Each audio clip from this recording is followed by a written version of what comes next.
Friends, BPSC TRE 3.0 से related बहुत important update है फ्रेंड्स आप सभी के लिए। देखिए, आप जानते ही हैं आज आपकी फॉर्म फिलअप की लास्ट डेट है नोटिफिकेशन के अकॉर्डिंग, और अभी तक कौन से लेवल पर कितने आवेदन हुए हैं मैं आपको बताऊंगी। और सबसे कम आवेदन जहां पर हुए हैं वहां पर तो स्टूडेंट्स के बहुत ज़्यादा मज़े हैं, आराम से उनका सिलेक्शन हो भी जाएगा जितने भी फॉर्म भरे जाएंगे। और सबसे ज़्यादा आवेदन किस में है वो भी आपका डेटा आ चुका है। साथ ही साथ हम बात करने वाले हैं कि आपके फॉर्म फिलअप की डेट बढ़ेगी या फिर नहीं बढ़ेगी। ठीक है, वैसे अभी हम डिटेल में देख लेंगे। और एज रिलैक्सेशन को लेकर हम बात करेंगे। 10 साल की छूट आपको मिलने वाली है। और एस्टेट अपीयरिंग कैंडिडेट के साथ क्या होगा, क्या वो एलिजिबल होंगे या नहीं होंगे।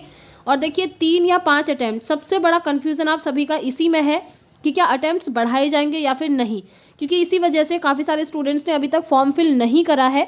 इसको लेकर भी अपडेट है। और जो अदर स्टेट के कैंडिडेट हैं उनको सीटेट में कितने मार्क्स चाहिए, क्योंकि बहुत ज़्यादा कन्फ्यूज़न बना हुआ है। आप लोगों के बार बार कमेंट्स आ रहे हैं कि हम अदर स्टेट से हैं, हमारे 86 मार्क्स हैं, 82 मार्क्स हैं, क्या हम एलिजिबल हैं या नहीं है। तो सारी चीज़ें हम डिटेल में जानेंगे फ्रेंड्स, बने रहिएगा वीडियो में एंड तक। तो चलिए देख लेते हैं सबसे पहले आज की जो लेटेस्ट अपडेट है। सबसे पहली अपडेट आज की आप देख पा रहे होंगे स्क्रीन पर। यहाँ पर पूरा डेटा आपका आ चुका है कि कौन से लेवल पर कितने आवेदन हुए हैं। शिक्षक भर्ती सबसे कम आवेदन उच्च माध्यमिक में। देखिए, 11-12 के लिए अगर आपने अप्लाई किया है ना, तो आप लोगों के लिए बहुत अच्छी अपॉर्चुनिटी है और आपका सिलेक्शन यहाँ पर डन हो जाएगा फ्रेंड्स। तो चलिए देख लेते हैं किस लेवल पर कितना है। तीसरे चरण के शिक्षक नियुक्ति परीक्षा में सबसे अधिक आवेदन 6ठी से 8वीं में हुआ है। ठीक है, और सबसे कम आवेदन उच्च माध्यमिक के लिए हुआ है, यानी कि 6 to 8 में सबसे ज़्यादा आवेदन हुए हैं और 11-12 में सबसे कम आवेदन हुए हैं। तो देख लेते हैं, 1 से 5वीं के लिए आवेदन हुए हैं आपके 1,03,000। ठीक है, 1 to 5 में जो आवेदन हुए हैं 1,03,000। और 1 to 5 में आपकी वैकेंसी कितनी आई है वो भी मैं आपको बता देती हूँ। वैकेंसी आई है 28,537। ठीक है, उसके बाद हम बात करते हैं 6ठी से 8वीं के लिए। तो 6ठी से 8वीं के लिए आपके 1,42,420 आवेदन आए हैं। ठीक है, और यहाँ पर वैकेंसी कितनी है, वैकेंसी यहाँ पर बहुत कम है फ्रेंड्स। वैकेंसी यहाँ आपकी 19,977।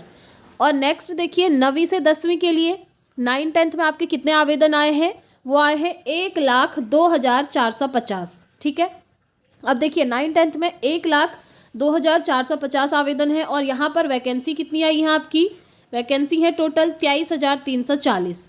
ठीक है, इस तरीके से आप खुद भी अंदाज़ा लगा सकते हैं कि कंपटीशन का लेवल क्या रहने वाला है। और उसके बाद देखिए लास्ट में उच्च माध्यमिक में 37,956। यहाँ आंकड़ा आपका लाख तक पहुँचा ही नहीं है, लाख तो आप छोड़ दीजिए, 37,000 ओनली 37,956 आवेदन है। और वैकेंसी यहाँ पर सबसे ज़्यादा है। अगर आप देखें ना, कंपेयर करें 1 to 5, 6 to 8, 9, 10, 11, 12, तो सबसे ज़्यादा वैकेंसीज आपकी यहीं पर है उच्च माध्यमिक में, और सबसे कम आवेदन भी यहीं पर हुए हैं। अब मैं आपको बता देती हूँ यहाँ पर आपके वैकेंसी कितनी आई है। वैकेंसी है सिर्फ 30,000, वैकेंसी काफ़ी है, 30,174 वैकेंसी है। और फॉर्म फिलअप हुए आपके 37,956। तो आप देख लीजिए, यहाँ तो कंपटीशन का मतलब ही नहीं है। मुझे लगता है यहाँ पर जितने भी स्टूडेंट्स ने फॉर्म फिल किया होगा ना 11-12 में किसी भी सब्जेक्ट को लेकर, अगर आप एग्ज़ाम देने वाले हैं तो थोड़ी बहुत मेहनत अगर आप करेंगे ना, आपका सिलेक्शन यहाँ पर 100% हो जाएगा फ्रेंड्स। बहुत ही कम यहाँ पर आवेदन हुए हैं, आप देख सकते हैं, और वैकेंसी अच्छी खासी हैं। और उसके बाद अगर हम बात करें कि सबसे ज़्यादा कंपटीशन कहाँ होने वाला है, तो देखिए सबसे ज़्यादा कंपटीशन 6 to 8 में होने वाला है। जी हाँ, और 6 to 8 में सब फॉर्म भी काफ़ी सारे भरे गए हैं, क्योंकि सबसे ज़्यादा फॉर्म यहीं भरे हैं। अब ऐसा क्यों है वो भी मैं आपको रीज़न बता देती हूँ, क्योंकि फ्रेंड्स 6 to 8 में ना बीएड कैंडिडेट भी एलिजिबल हैं और साथ में डीएलएड कैंडिडेट भी एलिजिबल हैं। तो ऑब्वियसली यहाँ पर तो कंपटीशन होना ही है। अगर किसी स्टूडेंट ने डीएलएड किया है तो उसने 1 to 5 में भी अप्लाई किया होगा और 6 to 8 में भी अप्लाई किया होगा, क्योंकि यहाँ पर डीएलएड बीएड सभी कैंडिडेट एलिजिबल होते हैं 6 to 8 में। और जहाँ तक मैंने देखा है, जो अदर स्टेट के कैंडिडेट्स होते हैं ना, वो भी मोस्टली 6 to 8 में ही अप्लाई कर पाते हैं। तो इस तरीके से 6 to 8 में कंपटीशन आपका अच्छा खासा देखने को आपको मिलेगा। वहीं पर 1 to 5 में भी कंपटीशन कम नहीं है, बट हाँ 6 to 8 के कंपैरिजन में थोड़ा सा कम होगा। तो आप देख लीजिए कितनी वैकेंसीज कहाँ पर है और कितने फॉर्म फिलअप आपके अभी तक हुए हैं। इससे आपको आइडिया आ जाएगा कि आपको कितनी मेहनत करने की ज़रूरत है। देखिए, प्रिपरेशन अपनी करते रहिएगा, NCERTs SCERTs फॉलो करते रहिएगा। आई होप आप लोगों का सिलेक्शन हो जाएगा। और 11-12 में तो काफ़ी अच्छी अपॉर्चुनिटी आप देख ही रहे हैं। ठीक है, ये हमने पूरा आंकड़ा देख लिया। अब फ्रेंड्स हम बात करते हैं कि क्या आपके एग्जामिनेशन की डेट बढ़ेगी या फिर एग्जामिनेशन की डेट नहीं बढ़ेगी। तो देखिए एग्जामिनेशन, पहले मैं आपको क्लियर कर दूं, एग्ज़ाम आपका मार्च में ही होना है और अगर आपकी डेट एक्सटेंड होती भी है तो 3-4 दिन एक्सटेंड हो सकती है, इससे ज़्यादा नहीं होगी। अब क्योंकि आप देख पा रहे हैं फॉर्म फिलअप की आज लास्ट डेट है आपकी, ठीक है, नोटिफिकेशन के अकॉर्डिंग 23 फेब लास्ट डेट है फॉर्म फिलअप की। और अगर आप लेट फ़ी देना चाहते हैं, एक्स्ट्रा फीस देना चाहते हैं तो 25 फेब आपके लिए लास्ट डेट होगी। तो मुझे नहीं लगता कि कोई लेट फीस दे करके फॉर्म फिलअप करना चाहेगा, काफ़ी कम स्टूडेंट्स ऐसे होंगे। तो अगर हम देखें तो आज लास्ट डेट है, तो क्या अब फॉर्म फिलअप की डेट बढ़ेगी? तो देखिए फ्रेंड्स, फॉर्म फिलअप की डेट आपकी बढ़नी तो चाहिए, लेकिन आपको चांस नहीं लेना है, रिस्क नहीं लेना है। ये मैं आपको कल भी बोल रही थी कि आप फॉर्म फिलअप कर लीजिए, ठीक है। अगर डेट नहीं बढ़ती है फिर आप क्या करेंगे? फिर तो आप फॉर्म ही नहीं भर पाएंगे।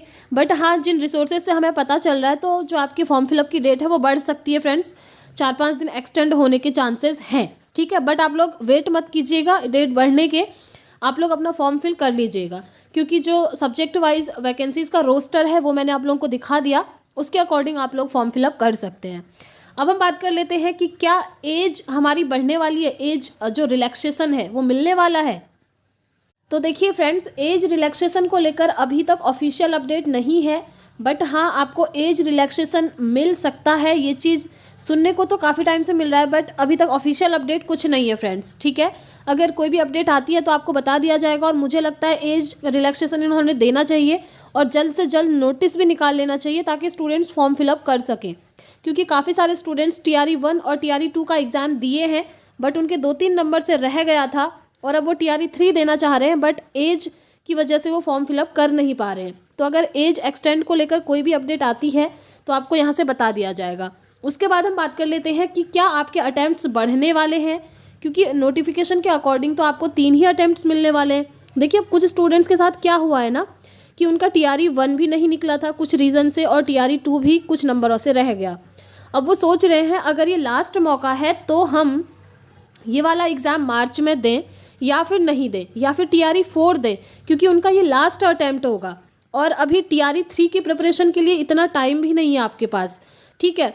तो इस कंडीशन में उनके मन में यही क्वेश्चन है कि हम फॉर्म फिलअप करें या फिर नहीं करें, क्योंकि आप जानते हैं TRE 4 आपका अगस्त में है और TRE 3 ये वाला जो एग्ज़ाम है आपका मार्च में हो जाने वाला है, ठीक है, 7 से 17 मार्च के बीच।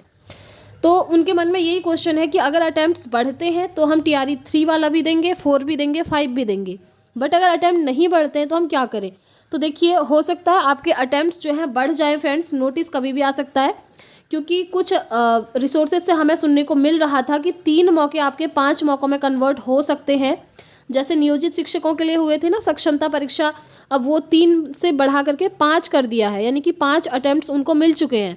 3 बार वो ऑनलाइन देंगे और 2 बार ऑफलाइन अटैम्प्ट उनको मिल गए हैं। तो इसी तरीके से जो BPSC TRE 3 के फ्रेश कैंडिडेट हैं क्या उनको भी ये मौके दिए जाएंगे या फिर नहीं, इसको लेकर ऑफिशियल नोटिस अभी तक नहीं आया है। जैसे ही आएगा फ्रेंड्स बता दिया जाएगा, बट पॉसिबिलिटीज़ हैं कि ये मौके आपके बढ़ेंगे, ठीक है। अब देखिए BPSC तो एकदम चुप है, आप जानते ही हैं। अब ये सडनली ही कोई नोटिस निकालेंगे, यही होता आया है हमेशा। BPSC में संशोधन कभी भी हो जाते हैं, आप जानते ही हैं। एग्ज़ाम के दिन इन्होंने टाइमिंग तक चेंज कर दी एग्ज़ाम की, तो आप सोच सकते हैं कि यहाँ पर कभी भी कुछ भी हो सकता है। यहाँ भरोसा करने वाली तो कोई बात ही नहीं है, ये आप लोग खुद ही देख रहे हैं। सप्लीमेंट्री रिजल्ट को लेकर इन्होंने बोला था सप्लीमेंट्री रिजल्ट आएगा TRE 2 का, बट उसके बाद वो नहीं आया। तो यहाँ पर कुछ भी हो सकता है, बट सुनने को यही मिल रहा है फ्रेंड्स कि आपके जो मौके हैं वो 5 किए जा सकते हैं, ठीक है। ये बात हो गई। और देखिए आप लोगों के जितने डाउट है ना मैं सारे क्लियर करना चाहूँगी। आप लोगों के क्वेश्चन आ रहे थे कि CTET में अदर स्टेट वालों के 82 मार्क्स हैं, क्या वो फॉर्म फिलअप कर सकते हैं, क्योंकि आप लोग कह रहे हैं कि पिछली बार भी काफ़ी सारे स्टूडेंट्स ने फॉर्म फिलअप किया था जो अदर स्टेट की फीमेल कैंडिडेट थी। तो देखिए फॉर्म फिलअप तो आप कर लेंगे, क्योंकि वहाँ पर ऐसा कोई ऑप्शन नहीं मिल रहा है फॉर्म फिलअप करते हुए कि अदर स्टेट के कैंडिडेट से हैं तो 90 से कम नंबर होंगे तो वो एक्सेप्ट नहीं करेगा, ऐसा कुछ नहीं है। फॉर्म फिलअप करोगे आप, वो एक्सेप्ट भी कर लेगा, बट अगर आपका सिलेक्शन भी हो जाएगा ना तो आपको बाहर कर दिया जाएगा सीधे सीधे। अगर आप अदर स्टेट से बिलोंग करते हैं तो आपके CTET में 90 मार्क्स होने चाहिए, मस्ट है ये, आप लोग नोट कर लीजिए। अगर 90 से कम मार्क्स आपके हैं और आप BPSC TRE 3 का फॉर्म फिल करना चाह रहे हैं तो इसमें क्या होगा, आपका टाइम वेस्ट होगा, आपको बिहार आकर 1-2 दिन स्टे करना पड़ेगा, वो अलग से परेशान हो जाएंगे। और अगर सिलेक्शन हो भी गया आपका तो आपको बाहर कर दिया जाएगा फ्रेंड्स। इसलिए अगर आप अदर स्टेट से हैं तो अगर आपके 90 से कम मार्क्स हैं तो बिल्कुल भी फॉर्म फिल मत कीजिएगा, सीट भी बेकार हो जाएगी खाली फालतू में। आप जानते ही हैं सप्लीमेंट्री रिजल्ट तो ये देने वाले हैं नहीं, तो किसी ऐसे कैंडिडेट को वहाँ पर मौका मिल सकता है जो एलिजिबल है। तो अदर स्टेट वाले कैंडिडेट्स जिनके सीटेट में 90 या 90+ मार्क्स हैं वही फॉर्म फिल कीजिएगा, 90 से कम वाले फॉर्म बिल्कुल भी फिल मत कीजिएगा। क्योंकि TRE 2 के अदर स्टेट के फीमेल कैंडिडेट की लिस्ट मैंने दिखाई थी, 49 कैंडिडेट्स थी और उनको बाहर कर दिया गया था क्योंकि उनके सीटेट में 90 से कम मार्क्स थे। ठीक है, अदर स्टेट मेल फीमेल सभी को सीटेट में 90 मार्क्स चाहिए। अब हम बात कर लेते हैं एस्टेट कैंडिडेट्स के बारे में कि क्या एस्टेट अपीयरिंग को इस बार मौका मिलने वाला है। तो देखिए फ्रेंड्स, एस्टेट कैंडिडेट को TRE 3 में मौका नहीं मिलने वाला है।